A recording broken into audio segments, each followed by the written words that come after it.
ओंकारबिंदुसंयुक्तं नित्यं ध्यायन्ति योगिनः कामदं मोक्षदं चैव ओंकाराय नमो नमः। अर्हन्तो मंगलं नित्यं सिद्धा जगति मंगलम् मंगलं साधव सर्वे जैन धर्मोस्तु मंगलम्। मंगलं देव सर्वज्ञं निर्ग्रंथो गुरुमंगलम् मंगलं वीतरागश्रुत जैन धर्मोस्तु मंगलम्। मंगलं भगवान् वीरो मंगलं गौतम प्रभु मंगलं स्थूलिभद्राद्या जैन धर्मोस्तु मंगलम्। महादेव्या कुक्षिरत्नं शब्दजेतर्वात्मजं राजचन्द्रमहं वन्दे तत्त्वलोचनदायकं प्रभु तत्त्वलोचनदायकम्।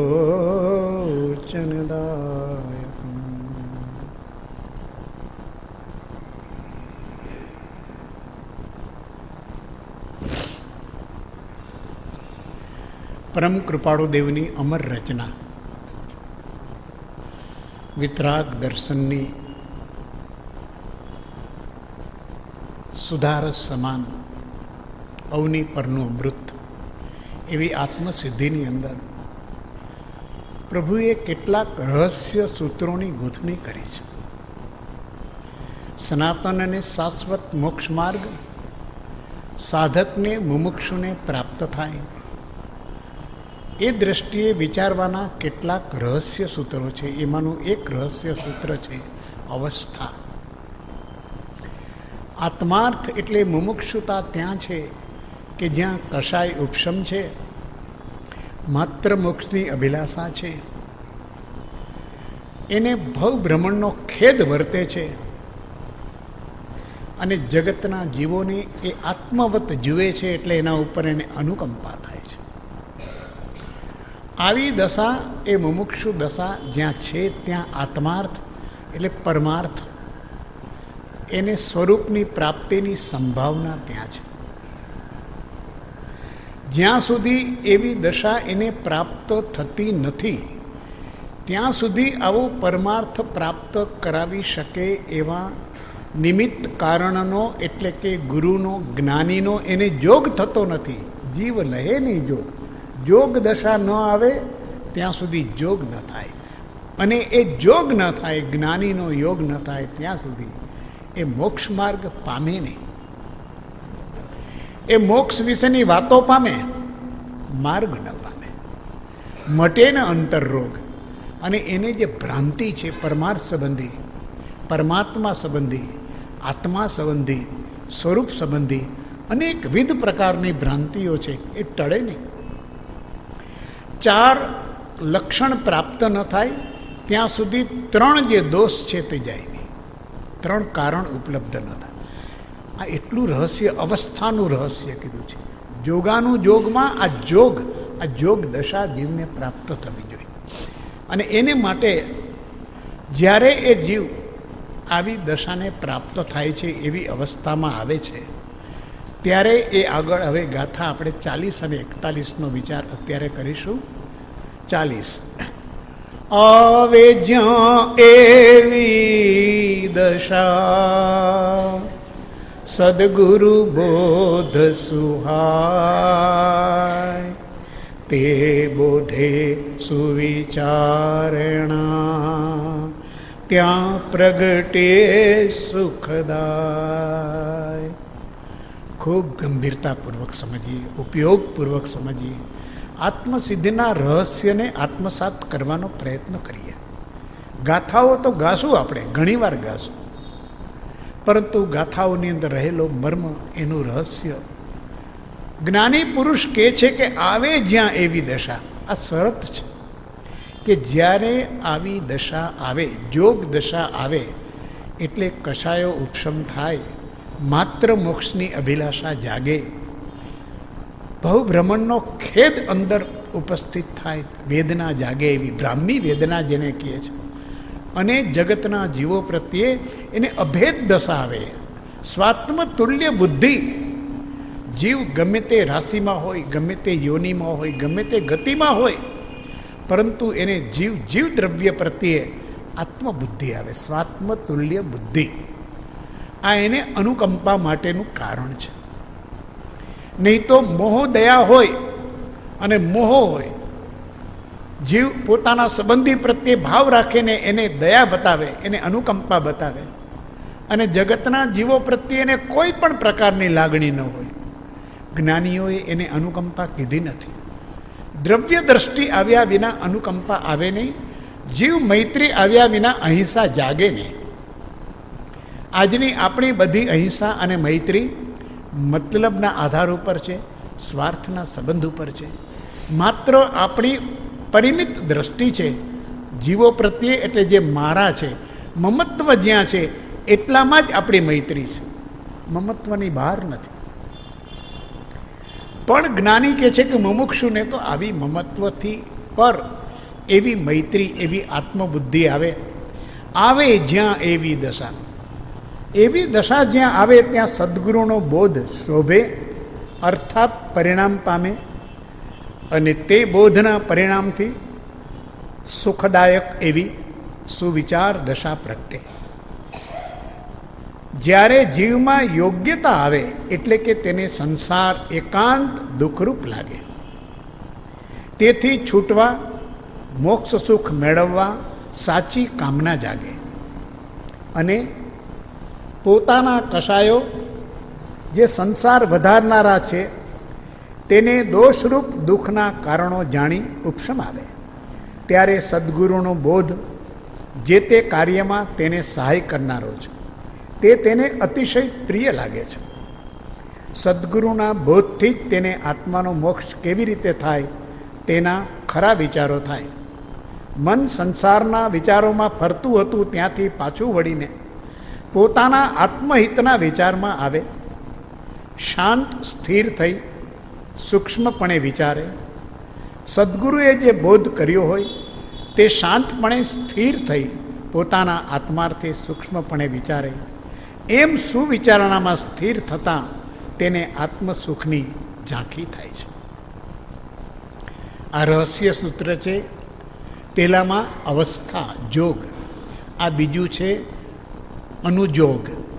જોગ પછી અનુજોગ આવે, અને સંકિત પ્રાપ્તિ માટે, નિર્ગ્રંથતા માટે જ્ઞાનીઓએ જોગાનુજોગ કહ્યો છે. બે કારણો, પોતાની પાત્રતા અને આવી પાત્રતા પછી સ્વરૂપની પ્રાપ્તિ કરાવે એવા પુરુષનો યોગ, એવા જ્ઞાનીનો યોગ.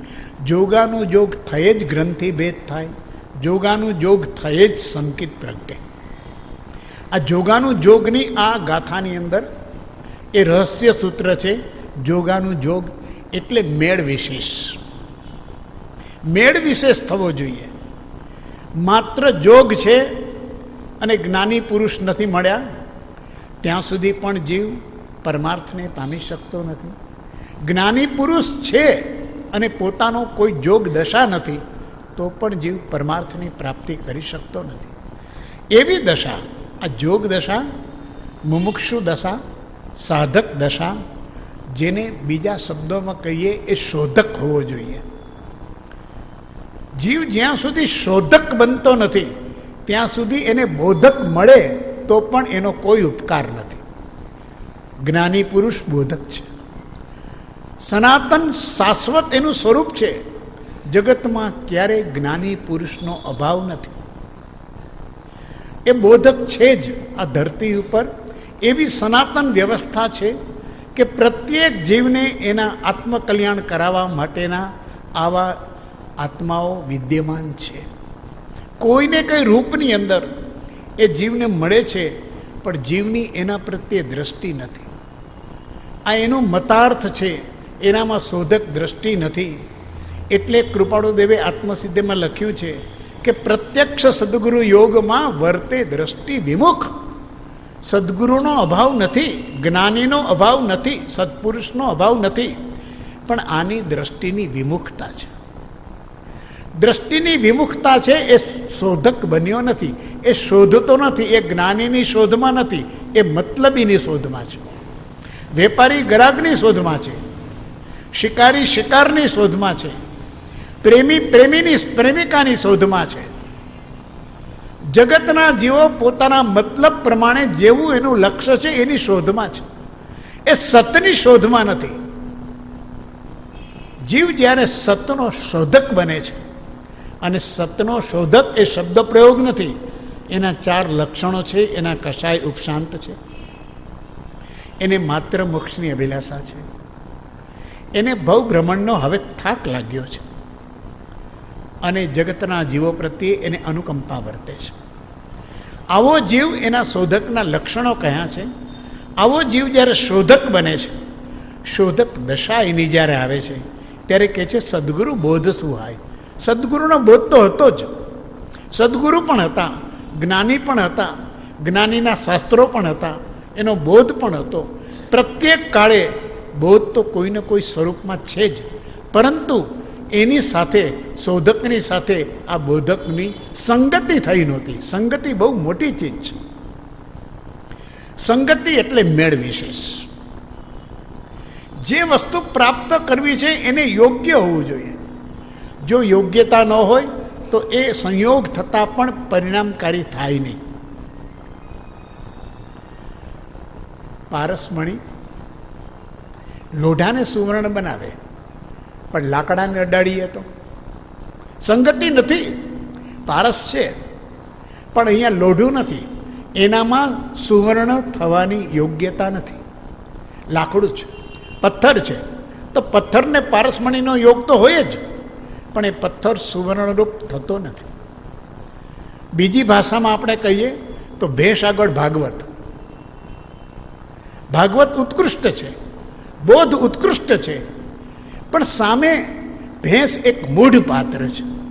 એ શોધક નથી, એ શોધક નથી. આવો સંગતિ થવી જોઈએ.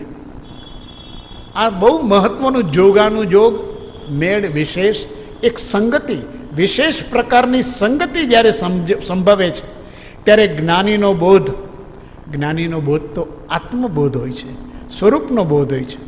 એ સમ્યક અથવા યથાર્થ જ્ઞાન છે, સમ્યક દ્રષ્ટિ છે. એ સુહાય એટલે શોભે. ભાઈ એ કહે છે કે જોડા ગમે તેટલા સારા હોય પગરખા, પણ માથે ન શોભે, અને મુગટ ગમે તેવો સારો હોય તો પગમાં ન શોભે. સુહાય આ સંગતિ નથી. પગરખાને માથા ઉપર રાખવું એ સંગતિ નથી, અને મુગટને પગમાં પહેરવો એ સંગતિ નથી. એમ જ્ઞાની અને એની સામે બોધકની સામે શોધક જોઈએ, અને શોધકને બોધક જ મળવા જોઈએ. બીજો ન ચાલે, જાદુગર ન ચાલે. શબ્દનો જાદુગર હોય, વાચા જ્ઞાની હોય, તર્કશાસ્ત્રોનો નિપુણ હોય, એ બોધક નથી. કારણ કે એની પાસે સમ્યક બોધ નથી. શબ્દો ઘણા છે, પાંડિત્ય ઘણું છે, વાચાળતા ઘણી છે, દાખલા દલીલ બહુ સરસ આપે, હસાવે, ટૂચકા આપે, બોધક નથી. શોધકને બોધકની સંગતિ થવી જોઈએ. જોગાનું જોગ જ્યારે મળે ત્યારે જ એ સુહાય પરિણામ નિપજે છે. પરિણામ નિપજે છે. એટલે જે તત્વ છે બોધની અંદર, એ તત્વ જે શોધક છે એમાં અવતરિત થાય છે, એમાં પરિણામ પામે છે, એની પરિણતિ પામે છે. ત્યારે જ એની મહત્તા છે. નરસિંહ મહેતાએ એક સાદા વાક્યની અંદર આ મૂકી કે તારા સંગનો રંગ ન લાગે ત્યાં લગી તું કાચો. આ સત્યનો રંગ એ લાગવો જોઈએ. જ્ઞાની ગુરુ મળ્યા તો એનો રંગ લાગવો જોઈએ. એક જૂના ભજનની અંદર વાત આવે છે કે અમૃત પીધું અને અમર થયો ના, તો પીવાની રીત ન જાણી. કાં તો ઘટમાં ગયું નહીં અને કાં તો પીધું પાણી. અરે તને અમૃત મળ્યું અને તું જો અમર ન થયો તો તને પીતા ન આવડ્યું. તું શોધક નથી, તું અમૃત પાન કરનારો નથી. તને તો ખાબોચિયાના જળ જ જોઈએ. ગંગાનું પાન તું શું કરી શકે? તું શોધક નથી. અને કાં તો પાણી ગમે તે પીધા છે. સંગતિ જોઈએ અમૃત પાનારની અને પીનારની. જોગાનું જોગ જોઈએ. અહીંયા મુમુક્ષુને પાત્રતા કીધી છે એટલે કહ્યું છે કે સદગુરુ બોધ સુહાય. શોભે ભાઈ, માથા ઉપર મુગટ શોભે, પ્રભુના ચરણમાં પુષ્પ શોભે. આ શોભે એટલો સરસ શબ્દ પ્રયોગ છે. સુહાય ભાઈ, કે મેળ તો હોવો જોઈએ ને. આપણું થોબડું ઠેકાણા વિનાનું હોય ને ગમે તેવા કપડાં પહેરીએ, શોભે નહીં હો. આપણે રંગે રૂડે રૂપાળા કેવા છીએ તો આપણે જાય પોતે જાણીએ અરીસામાં જોઈ, અને ગમે તેવા ચટપટા પહેરીએ. ભાઈ કપડાં બહુ સારા છે પણ તને શોભે નહીં. સદગુરુ બોધ સુહાય. આવે જ્યાં એવી દશા, સદગુરુ બોધ સુહાય. પરિણામી થાય, કાર્યકારી થાય, એની સંગતિ થાય. You will get connected with it.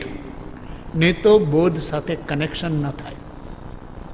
આત્મસિદ્ધિનો પાઠ કરીએ, પારાયણ કરીએ અને આત્મસિદ્ધિના બોધ સાથે આપણું કનેક્શન ન થાય.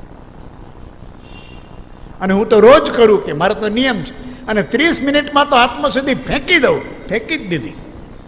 તે આત્મસિદ્ધિ ફેંકી જ દીધી, બીજું કાંઈ ન કર્યું. ગ્રહણ કરવાની છે, ફેંકવાની નથી ભાઈ. તને કેટલી ગાથાનો, કેટલું રહસ્ય, કેટલો બોધ આત્મસાત થયો, એ આત્મસિદ્ધિની મહત્તા છે તારા માટે. એ તો છે જ, એનું મૂલ્ય તો સનાતન છે. તારી અપેક્ષા એ નથી, કેમ કે તારી દશા નથી. અહીંયા બોધનો વાંક નથી, દશા નથી, માટે બોધ સુહાય. બોધ સુહાય. બોધ સુહાતો નથી. સુહાય ક્યાં? કે જેનામાં બોધ પડ્યો છે એની કોઈ દશા નથી. તો એ સુહાય ક્યારે કહેવાય સાહેબ? પરિણામ ક્યારે પામે? એની ખાતરી શું? એની સાબિતી શું? એનો પુરાવો શું? અમને આ પરમ કૃપાળુ દેવની આત્મસિદ્ધિનો બોધ મળ્યો અને અમારામાં સુહાય છે. અમે પ્રભુના કૃપાપાત્ર થયા છીએ. પ્રભુની અનુગ્રહ દ્રષ્ટિ અમારા જીવનમાં આવી છે. આવી કોઈક સંકેત ખરો? આવું કોઈ એંધાણ ખરું? આવી કોઈ પુરાવો ખરો? આની કોઈ સાબિતી ખરી કે અમે કહીએ કે ના, અમે આત્મસિદ્ધિના બોધને સુહાય છે, અમારામાં શોભે છે એટલે અવતરિત થાય છે? તો કે હા, એનું લક્ષણ છે. તે બોધે સુવિચારણા, તે બોધે સુવિચારણા, ત્યાં પ્રગટે સુખદાય. જ્યાં સુવિચાર દશા પ્રગટે, તે બોધથી, સદગુરુના બોધથી જ તેને આત્માનો મોક્ષ કેવી રીતે થાય તેના ખરા વિચારો થાય. મન સંસારના વિચારોમાં ફરતું હતું, ત્યાંથી પાછું વળીને પોતાના આત્મહિતના વિચારમાં આવે. શાંત અને સ્થિર થઈ સૂક્ષ્મપણે વિચારે. જે બોધ મળ્યો છે તે પોતાના આત્માના હેતુએ સૂક્ષ્મપણે વિચારે. અને સુવિચારણા આવી થતા વધતા એને આત્મસુખની શાંતિનો અનુભવ થાય છે. સુવિચારણા યથાર્થ દ્રષ્ટિ આવે છે, સાચી સમજણ આવે છે, સમ્યક દર્શન અને જ્ઞાનીઓ કહે છે. અને આપ્ત પુરુષના વચન પ્રત્યે અપૂર્વ રુચિ અને પ્રેમ, આ એનું પ્રથમ સંકેત છે. પહેલું સંકેત બીજા સંકેતનું કારણ, બીજું સંકેત ત્રીજા સંકેતનું કારણ. ત્રણેય સંકેત વિતરાગ પરમાત્માએ કહ્યા છે. ત્રણેય સંકેત ઉપાસવા યોગ્ય છે. સર્વપ્રથમ પ્રભુના વચનમાં આવી પ્રીતિ જાગે, આવો પ્રેમ જાગે અને આવી દ્રષ્ટિ આવે, એને સમ્યક દર્શન જ્ઞાનીઓ કહ્યું છે. સંકેત પ્રાપ્ત થાય, યોગ્ય દિશા પ્રાપ્ત થાય. અત્યાર સુધી મન સંસારના સુખની અંદર ચક્કર મારતું હતું, હવે સુખ અંતરમાં છે, બહાર શોધવાથી નહીં મળે. આવી એક શ્રદ્ધા જીવનની અંદર જાગૃત થાય છે. અને જેવી જાગૃત થાય એટલે ભટકતો બંધ થઈ જાય છે. આમ તો પોતે ક્યાંય બહારગામ તો જઈ શકતો નથી, એવી તો કંઈ શક્તિ નથી, પૈસાય નથી, યોગ નથી, એની વાત નથી, પણ મનથી વિશ્વમાં ભટકે છે. આ જીવ મનથી જગતમાં ભટકે છે. સંકલ્પ વિકલ્પથી લોકાલોકની અંદર ભટકે છે. આપણે તો સ્થિર જ બેઠા છીએ, ગુફામાં બેઠેલો પણ ભટકે, સાધનામાં બેઠેલો પણ ભટકતો હોય. આ ભટકવું એ મનનું ભટકવું છે. આ મનની એક અવસ્થા છે, એ ઉડાઉડ કરે છે, યાતાયાત કરે છે. અને આ રીતે ચારે બાજુ સુખની શોધ, સુખના જાવા નાખે છે. અહીંથી મળશે, અહીંથી મળશે, આવો સંયોગ, આવો સંગ, આવી પ્રાપ્તિ, આ પદાર્થ, આવા વિકલ્પો, અનંત વિકલ્પ છે. અહીંથી મને સુખ મળી જાય, અહીંથી મળી જાય, અહીંથી મળી જાય, ચારે બાજુ જાય છે. જગદીશને જોવા કાજે દશે દિશા આથડ્યા રે, આખર આવીને જોયું ઘરમાં એ તો રે જડિયા, ભવના મુસાફર ભૂલા રે પડ્યા, અમે ભૂલા રે પડ્યા. ભૂલ્યો છે સાધક દશામાં, મુમુક્ષુતામાં, જગદીશને શોધવામાં ભૂલ્યો છે, દસે દિશા આથડે છે. બોધ જ્યારે સુહાય છે ત્યારે અંદર સુવિચારણા પ્રગટે છે. ત્યાં તે બોધે પ્રગટે સુવિચારણા, તે બોધે સુવિચારણા. તે બોધે શબ્દ તે છે એ ભૂલવા જેવો નથી. કૃપાળુ દેવની આત્મસિદ્ધિમાં એક એક અક્ષર છે એ મહામૂલ્યવાન છે. તે બોધે, બીજો બોધ નહીં, જ્ઞાનીનો બોધ.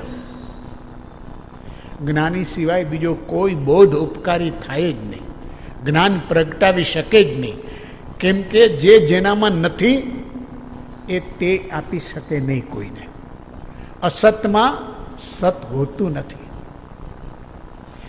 તે બોધે આટલો પણ જીવની અંદર જો લક્ષ આવી જાય કે મારે જો બોધ જોઈએ છીએ, તો જ્યાં બોધ છે એનું જ શરણ લેવાય, એની જ શ્રદ્ધા કરાય, ત્યાં જ દ્રષ્ટિ મુકાય, અન્યત્ર નહીં. બીજા કોઈ પ્રભાવમાં અંજાવાની જરૂર નથી. માત્ર ને માત્ર જ્ઞાનીને જે જુએ છે, જાણે છે, ઓળખે છે અને ભજે છે તે જ જ્ઞાની થાય છે. હજુ તો જીવને જ્ઞાનીનું ઓળખાણ પણ નથી.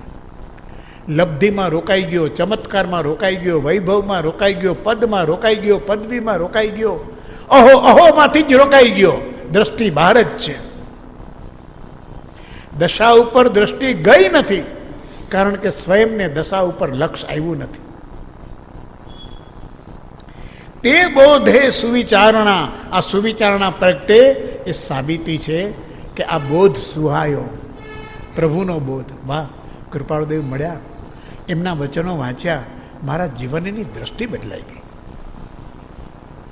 સંસાર, વેપાર, ધંધો, આ બધામાંથી સુખ છે એ જે શ્રદ્ધા હતી તૂટી ગઈ, એના ઉપર ઘા થયો. ભલે કરું છું બધું, કર્મવશ બધું ચાલે છે, સંયોગો છે, કુટુંબ છે, પરિવાર છે, સ્વજન છે, પરિજન છે, યોગ સંયોગ છે, પદ પદવી પ્રતિષ્ઠા બધું જ છે, પણ માનું છું કે આ બધું નિરર્થક છે, વ્યર્થ છે. મને પ્રભુનો બોધ મળ્યા પછી મને બધું છાસ બાકડા લાગે છે. છે તો અદ્ભુત વાનગીની મીઠાઈનો વૈભવ છે ટેબલ ઉપર, પણ હું જ્યારે લઉં છું ત્યારે મને લાગે છે કે આ બધું વ્યર્થ છે. આ બધા પરપુદ્ગલો મારા સુખનું કારણ, મારી શાંતિનું કારણ, મારી સમાધિનું કારણ ન હોઈ શકે. આવું મને અંતરમાંથી થાય છે. હું કોઈને કહું ન કહું એ વાત જુદી છે, અને કહેવાની જરૂર પણ નથી.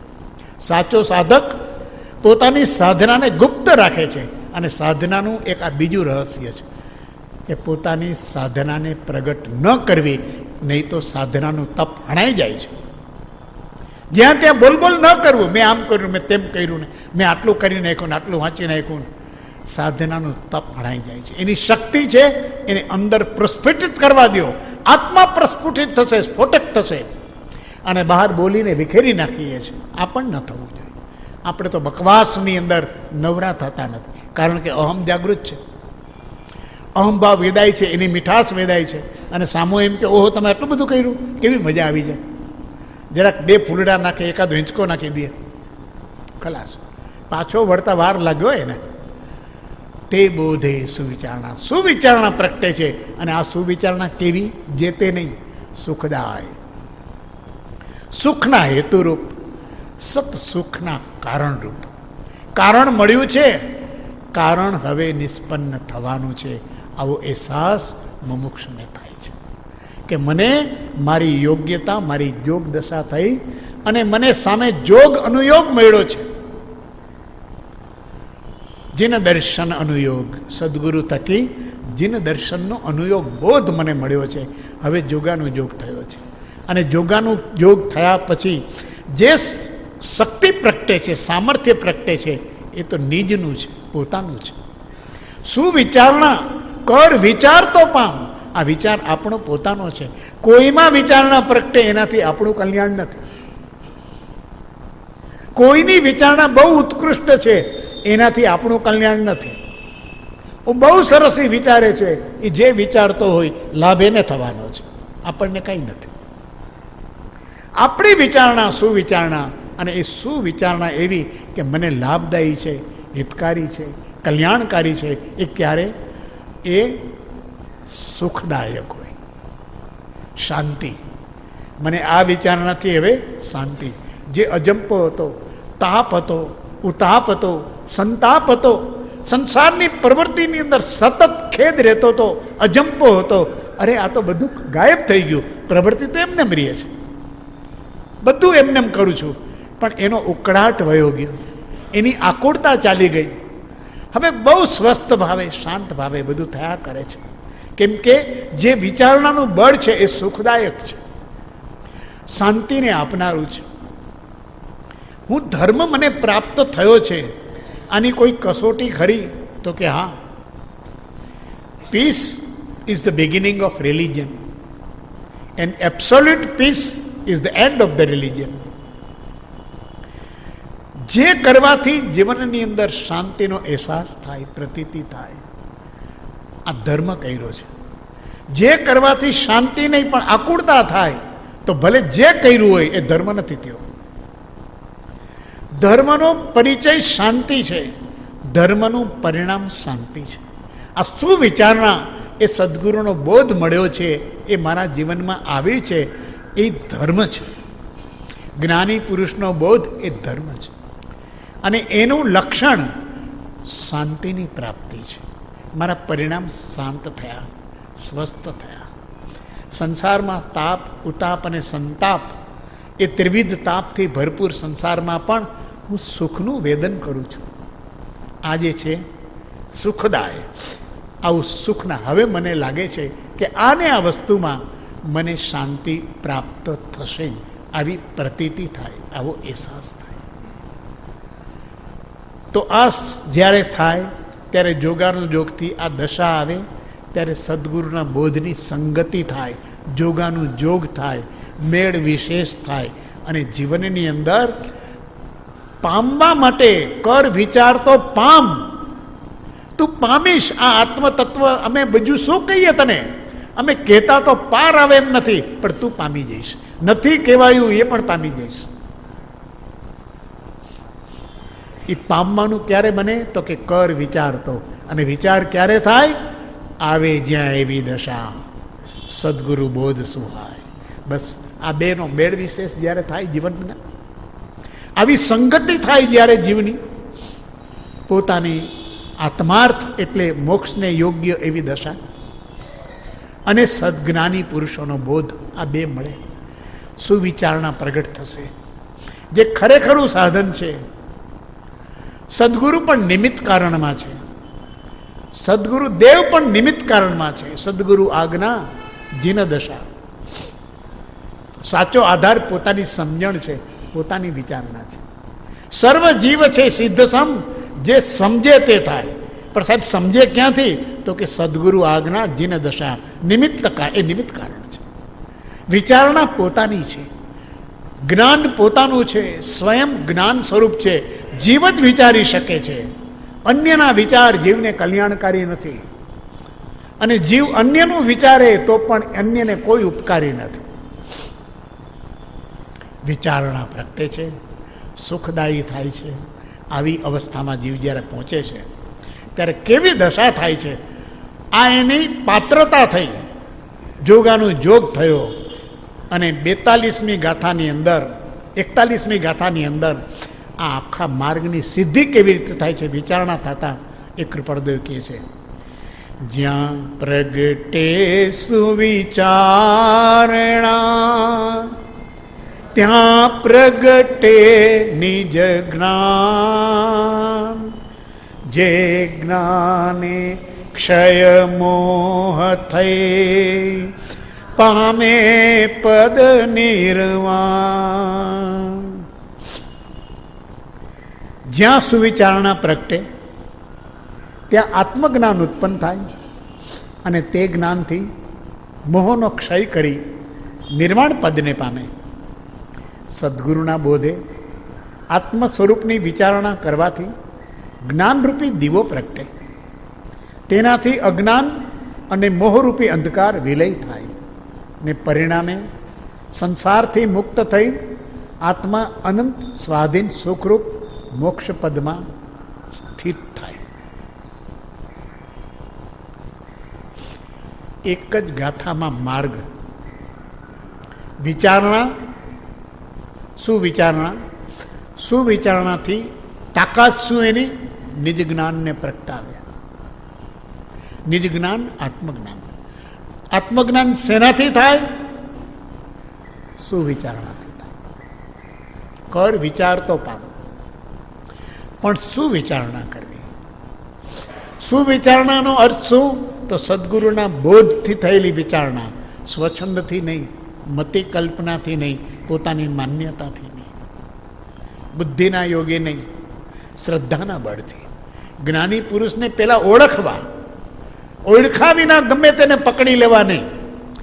જેની પાસેથી માર્ગ પામવો છે તે માર્ગ પામ્યાની ચોકસાઈ કરવી. આ તો રહસ્ય સૂત્ર છે બધા શ્રીમદના. ક્યાંય ભૂલ થવાની સંભાવના નથી, ક્યાંય આડું અવડું ચાલવું નહીં. આપણે કોણ? અરે આપણે જ, મારે કલ્યાણ કરવું છે. ડૉક્ટર કોણ છે તો જાણવું જોઈએ ને, કે મારા દર્દનો જાણકાર છે કે નહીં. ગમે ત્યાં વળગી ન દેવાય, ને તો ઊંટ વૈદ્યના ગળા પકડી લેશું આપણે, અને એ આપણું ગળું દાબી દેશે. સુવિચારણા પ્રગટે ત્યાં નિજ જ્ઞાન પ્રગટે. અને એ નિજ જ્ઞાન પ્રગટે તો એની તાકાત શું, એનું પરિણામ શું, એનું ફળ શું, એની ફલશ્રુતિ શું? જે જ્ઞાને ક્ષય મોહ થઈ. અરે આત્મામાં આત્માનું જ્ઞાન પ્રગટે, નિજ જ્ઞાન પ્રગટે તો મોહ દશા રહી શકે નહીં, એનો ક્ષય થાય, મોહનો ક્ષય થાય. અને મોહ રહીને નહીં, મોહ રહે નહીં. મોહ જાય તો શું થાય? જીવમાંથી મોહ જાય તો શું થાય? તો કે નિર્વાણ, મોક્ષ સિવાય કંઈ ન થાય. મોહમાંથી મોક્ષ. મોહ છે તો મોક્ષ નથી, અને મોક્ષ છે તો મોહ નથી. આ બંને વિરોધાભાસી છે. એટલે 12મું ગુણસ્થાનક એ ક્ષીણ મોહ. મોહનો કણિયો હોય એ પણ કાઢવાનો. કેમ કે મોહ છે જ્યાં સુધી, ત્યાં સુધી કેવળ જ્ઞાન પ્રાપ્ત થાય નહીં, ત્યાં સુધી નિર્વાણ પદની પ્રાપ્તિ થાય નહીં. પણ જેવો 12મા ગુણસ્થાનકમાં મોહનો ક્ષય થયો, જેવો ક્ષીણ મોહ ગુણસ્થાનક, મોહનો ક્ષય થયો, તરત જ તે જ સમયે કેવળ જ્ઞાન ઉત્પન્ન થાય.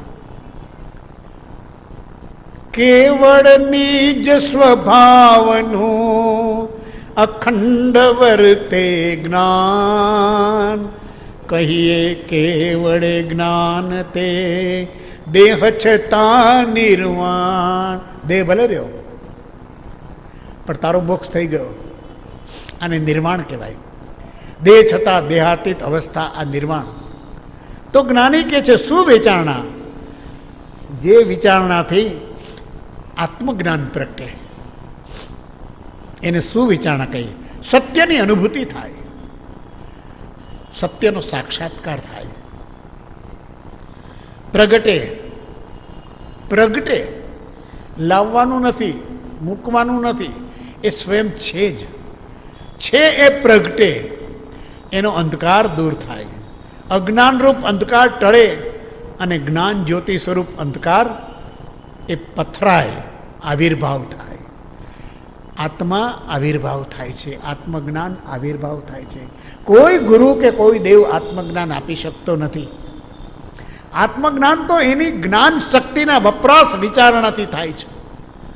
તો કે છે ત્યાં પ્રગટે શબ્દ છે. આપણે પણ કહીએ કે આ પુરુષ જન્મ્યા નથી, પ્રગટ થયા. સતત જેનું અસ્તિત્વ છે, શાશ્વત સ્વરૂપ જેનું છે, અને પ્રગટ શબ્દો વપરાય છે. આત્મજ્ઞાન પણ પ્રગટે છે. આવું જ્યોતિ સ્વરૂપ જ્ઞાન પથરાય છે, આવિર્ભાવ થાય છે. શું પ્રગટે છે? નિજ જ્ઞાન પ્રગટે છે. નિજ જ્ઞાન સ્વરૂપનો આવિર્ભાવ થાય છે. જે અત્યાર સુધી અનાદિકાળથી સુષુપ્ત અવસ્થામાં હતું, જે સ્વરૂપ, જે અસ્તિત્વ પોતાનું અનાદિકાળથી હતું જ. હું ઉત્પન્ન થયો નથી, થતો નથી, થઈ શકું એમ જ પણ નથી, હું છું જ. પણ એ આવરિત છે, એ સુષુપ્ત છે. ગાઢ સુષુપ્તિની અંદર પડેલું સ્વરૂપ એ જાગે છે. એટલે એ સ્વરૂપનો આવિર્ભાવ થાય છે. એ સુષુપ્ત અવસ્થામાંથી ઉજાગર અવસ્થા થાય છે. જે સુષુપ્ત હતો એ જાગૃત થાય છે, એના તેજ પથરાય છે. હવે તિમિરના આવરણ ખસે છે.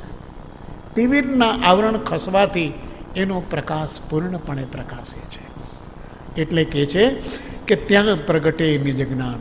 અને જેવા જ્ઞાનના, આત્માના જ્ઞાનના પ્રકાશના કિરણો જેવા ફેલાય, અજ્ઞાનના અંધકાર, એના તિમિરના રજકણો જેવા દૂર થાય, એનો નાશ થાય, તો તે સમયે એક અદ્ભુત ઘટના બને છે.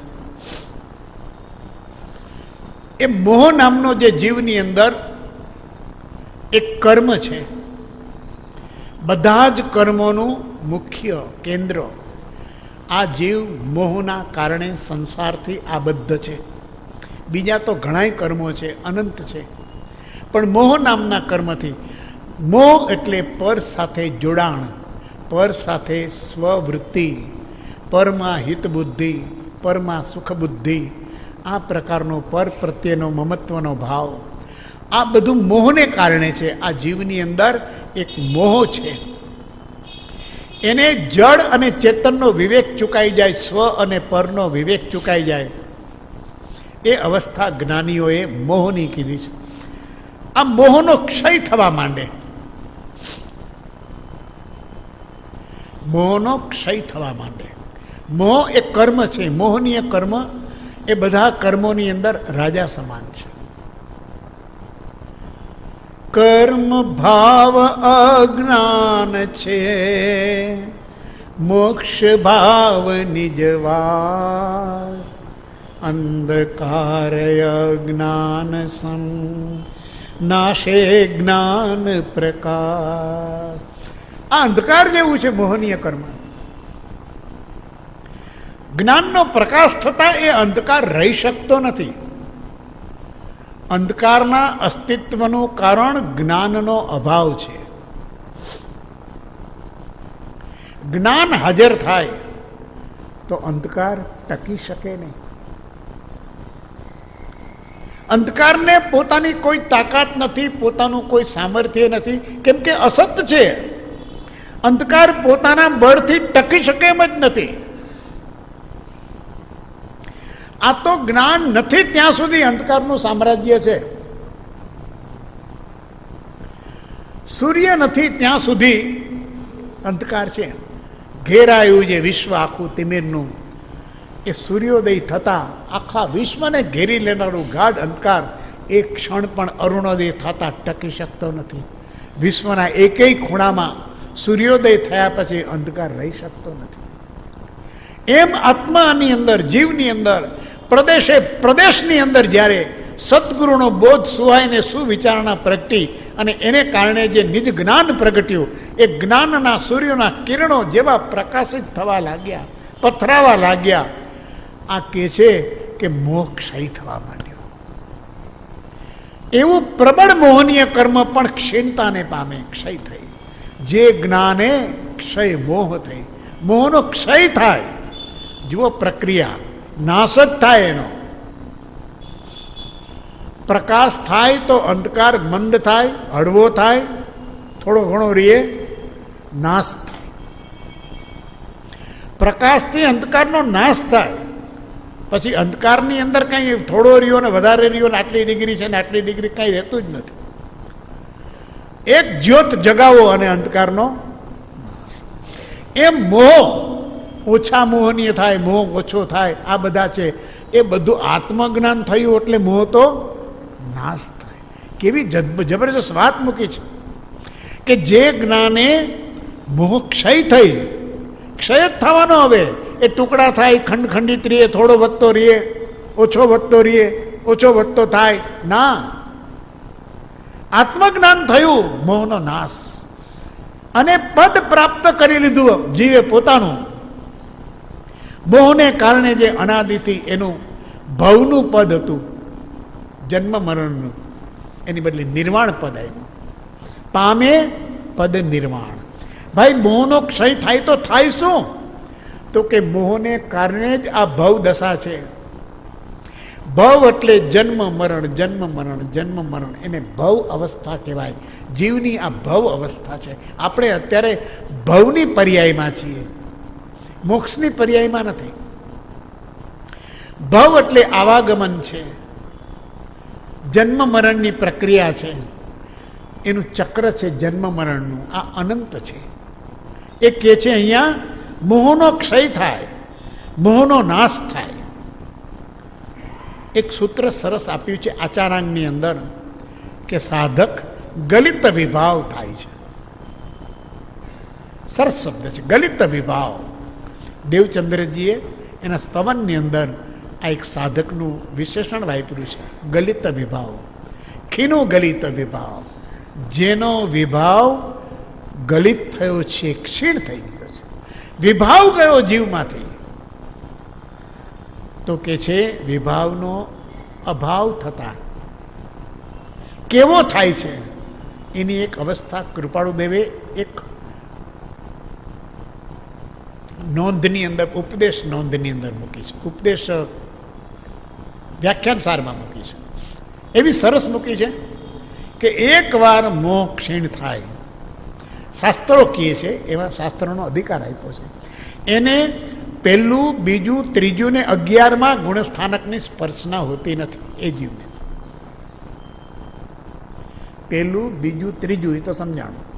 11માં ગુણસ્થાનકની સ્પર્શના પણ એ જીવને હોતી નથી.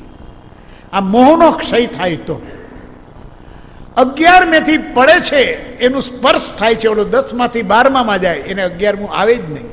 નહીં તો 11મેથી અવશ્ય પડે. એને એવો જ્ઞાનીઓએ શબ્દ પ્રયોગ શાસ્ત્રમાં વાપર્યો છે, ઉપશાંત મોહ. મોહ હતો પણ કેવો થયો? ઉપશાંત, ક્ષય નહોતો થયો, દબાયેલો હતો. અને દબાયેલો મોહ હતો. એક ઉપસમ શ્રેણીની અંદર જીવ પ્રગતિ કરતો હતો, આત્મકલ્યાણના માર્ગે આગળ વધતો હતો. પરંતુ અંદર કોઈને કોઈ વાસના સૂક્ષ્મ, કોઈને કોઈ તૃષ્ણા સૂક્ષ્મ, એ મોહનું તત્વ કોઈ કણિયો એને કહે છે, એ એનો સદભાવ હતો. એટલે 11મે ગુણસ્થાનક ઉપર આત્માની એટલી બધી લબ્ધિ પ્રગટી છે અને દેવલોકના સુખ જેવી લબ્ધિ છે. તે સમયે એને સાતા ગારવ નામના મોહનો ઉદ્ભવ થાય છે. સાતા ગારવ એટલે એટલી બધી સુખ સેબી સાતા છે, એને મનમાં એક ભાવ થાય છે, વિકલ્પ જાગે છે કે આ કાયમ ટકે તો સારું, આ મજા આવે, આ સ્થિતિ હોય તો સારું, આ કહે છે. અને ત્યાંથી એનું પતન થાય છે. ભલે પછી ઉત્થાન થઈ જાય છે, પણ આનું કારણ એ છે કે મોહનો ક્ષય થયો નથી, પરંતુ મોહનો ઉપશાંત થયો છે, મોહ ઉપશમ થયો છે. નિજ જ્ઞાન પ્રગટે છે જ્યારે સદગુરુના બોધથી. આ આત્મસિદ્ધિની ગાથા 41 અંદર કહે છે કે એને મોહનો ક્ષય થાય છે. હવે એને પેલું, બીજું, ત્રીજું કે 11મું ગુણસ્થાનક સ્પર્શતું નથી. એ જીવ ક્ષપક શ્રેણીમાં છે, એ જીવ ક્ષાયિક ભાવમાં છે. ક્ષાયિક ભાવમાં આવેલો જીવ હવે કોઈ પણ પ્રકારના મોહના આવરણમાં નથી. ભગવાન કુંદકુંદાચાર્યજીએ આ દશાને એટલી મહત્તા આપીને સમજાવી છે. અણુમાત્ર પણ રાગાદીનો સદભાવ વર્તે જીવને, તે હોય આગમ ધર ભલે પણ જાણતો નહીં આત્મને. રાગનો એક અણુ, એક કણિયો, એક સૂક્ષ્માતિ સૂક્ષ્મ રાગ, એનો સદભાવ પણ જો જીવમાં હોય, એ ભલે પૂર્વધર હોય, સમસ્ત આગમનો જ્ઞાતા છે, સમસ્ત પૂર્વનો જ્ઞાતા છે, તે હોય પૂર્વધર ભલે પણ જાણતો નહીં નિજ આત્મને. કે આત્મા ને રાગ બે જુદા છે. રાગ એ મારું સ્વરૂપ નથી, જ્ઞાન એ મારું સ્વરૂપ છે. હું માત્ર જાણનાર છું, ઈચ્છનાર નથી. રાગમાં ઈચ્છા છે, જ્ઞાનીમાં નિરીહતા આવે છે. જ્ઞાની ઈચ્છા સહિત પણ ન હોય, જ્ઞાની ઈચ્છા રહિત પણ ન હોય. અહીંયા ઈચ્છાનું સ્થાપન કરીને ઈચ્છા સહિત અને ઈચ્છા રહિત કહેવાય. જ્ઞાની સહજ હોય, અને જ્ઞાનનો સહજ સ્વભાવ જાણવું છે, ઈચ્છવું નથી.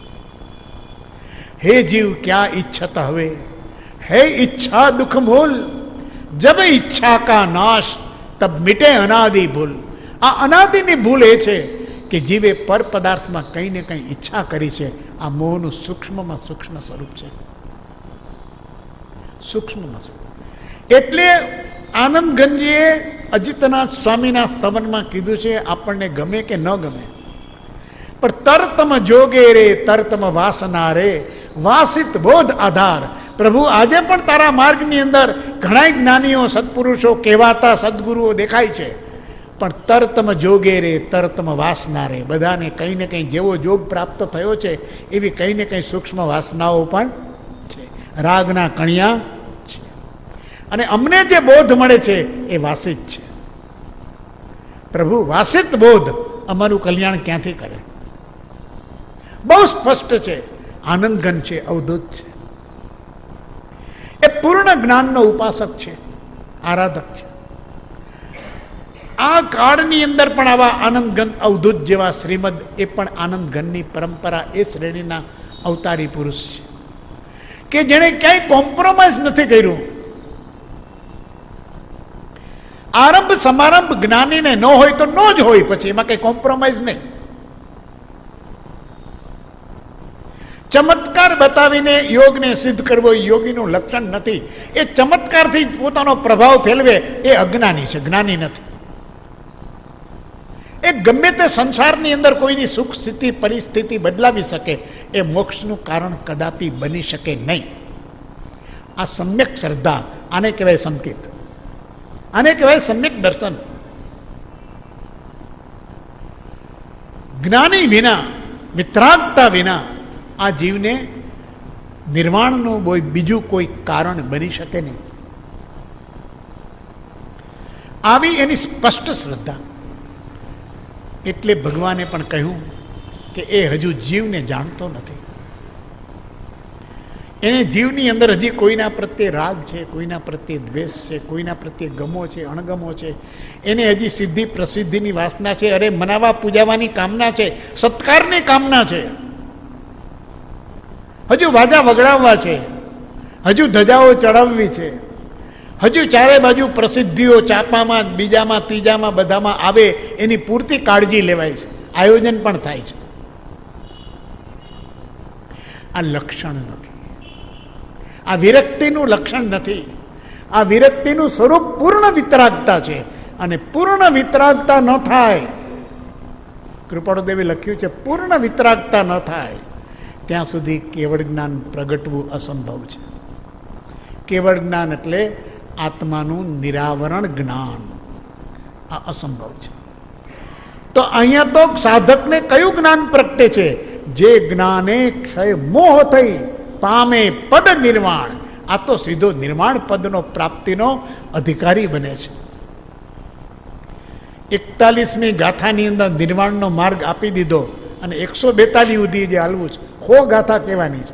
એમાં આત્મા, આત્માનું સ્વરૂપ, આત્માના 6 પદ, કર્તા, કર્મ વગેરે, અને એ કર્મ બંધાય એનો ઉપાય, આ બધું જો આ જાણ્યો ને, આ 4 વસ્તુ ન બની 4 ગાથાની, તો આત્મસિદ્ધિ શરૂ થાય પછી તત્વજ્ઞાનની બધી વાતો. પણ જેને આ થયું એને આ રહસ્ય, જે જ્ઞાને ક્ષય મોહ થઈ પામે પદ નિર્વાણ. અને અમારે પછી 76 ગાથા સુધી સાંભળવાનું છે, આત્માના પદ વિચારવાના છે, આત્માનું સ્વરૂપ ઓળખવાનું છે, આત્મા જાણવાનો છે, અને એ આત્માનું જ્ઞાન થાય તો પછી અમને ત્યાં 113મી ગાથામાં જે નિર્માણ પદ કીધો છે, ઉપજે, જે કહ્યું છે, વર્ધમાન સમકીત થઈ ટાળે મિથ્યાભાસ, ઉદય થાય ચારિત્રનો વિતરાગ પદવાસ. કેવળ નિજ સ્વભાવનું અખંડ વર્તે જ્ઞાન, કહીએ કેવળ જ્ઞાન તે દેહ છતાં, એ દેહ છતાં નિર્માણ પદની જે ગાથા છે, આ 41મી ગાથામાં નિર્માણ પદ એને પ્રાપ્ત થાય. આ રહસ્ય છે. જ્ઞાનીઓ કે છે માર્ગ તો ટૂંકો છે, પણ આપણી સમજ ટૂંકી હોવાને કારણે માર્ગ લાંબો છે. અને કેટલાયને તો આટલો માર્ગ પણ હજી સમજાશે નહીં. 142 ગાથા પણ ટૂંકી લાગશે, કારણ કે સમજ જેટલી ટૂંકી એટલું અવલંબન શાસ્ત્રોનું વધારે લેવું પડે. જો સમજ સંક્ષિપ્ત થઈ જાય, સમજ પીછે સબ સરળ હૈ, બીનું સમજ મુશ્કેલ. આ સમજો નથી એનું દુઃખ છે. આ કડાકૂટ બધી જ છે. અને સમજણ એની માલિકી પોતાની છે. સમજણ કોઈ બીજો ન આપી શકે.